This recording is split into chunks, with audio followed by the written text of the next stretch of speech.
A few days after attending her first mass meeting at William Chapel Church in Ruleville and learning she had a constitutional right to vote, Fannie Lou Hamer tried to register at the Sunflower County Courthouse in Indianola to become a first-class citizen.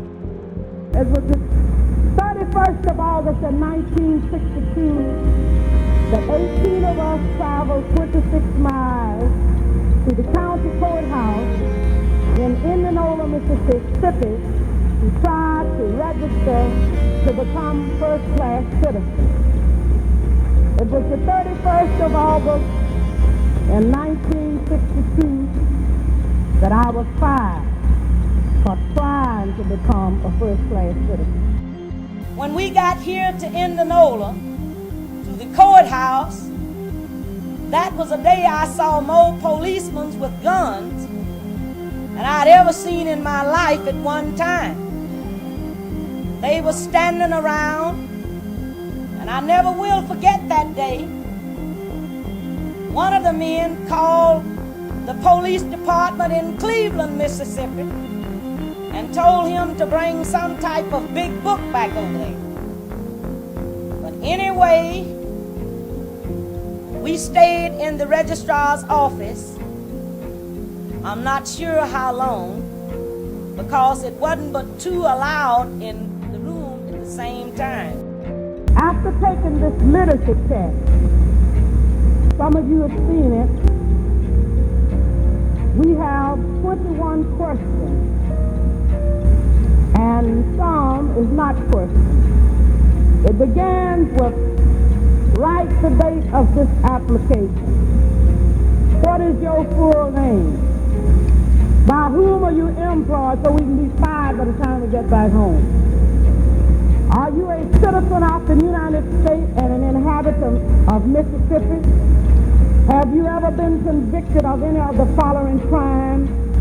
Which, if people would be convicted of the following crimes, the registrar wouldn't be there. But after we go through this process of filling out this literacy form, we are asked to copy a section of the Constitution of Mississippi, and after we've copied this section of the Constitution of Mississippi, we are asked to give a reasonable interpretation to tell what it meant, what we've just copied, that we've just seen for the first time. After we got out from the registrar's office, I was one of the first persons to complete, as far as I knew how to complete, on my registration form, and I went and got back on the bus. During the time that we was on the bus, the policemen kept watching the bus. And I noticed the highway patrolman watching the bus.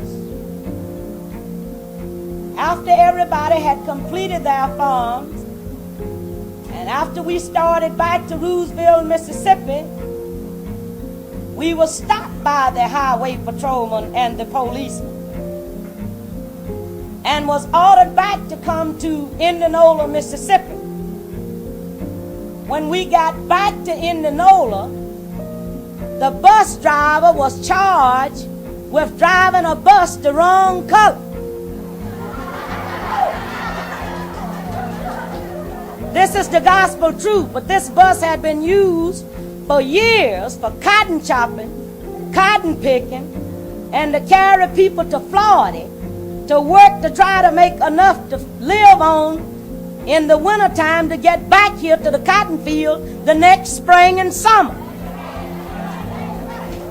But that day the bus had the wrong color.